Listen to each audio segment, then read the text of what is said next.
เคยได้ยินได้ฟังบอกให้ฉันเข้าใจอย่าเมื่อจะรักใครให้จ้องตาคู่นั้นจะรับรู้เรื่องราวความจริงใจให้กันจะรักจริงรักมันมองที่ตาข้างในต่อให้เธอเป็นใครต่างกันเท่าไรแค่เพียงมีใจรักกันฉันสัมผัสรักของเธอได้จาก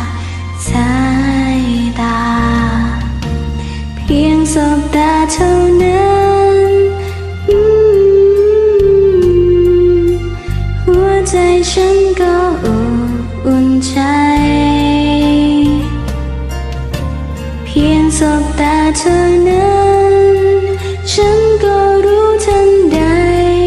ว่าเธอคือใครคนนั้นที่ฉันรอ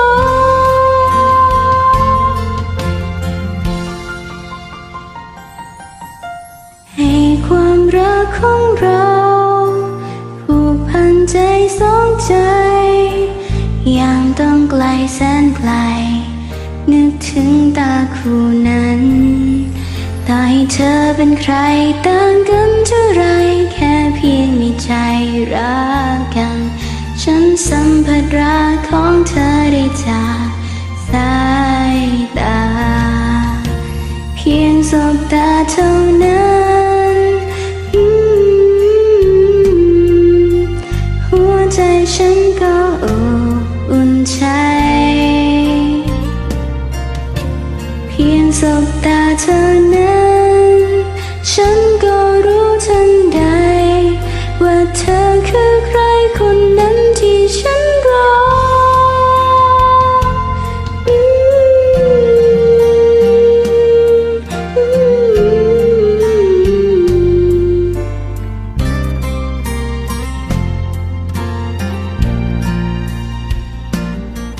ต่อให้เธอเป็นใคร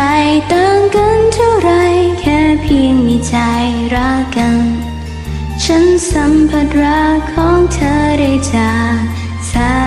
ยตาเพียงสบตาเท่านั้น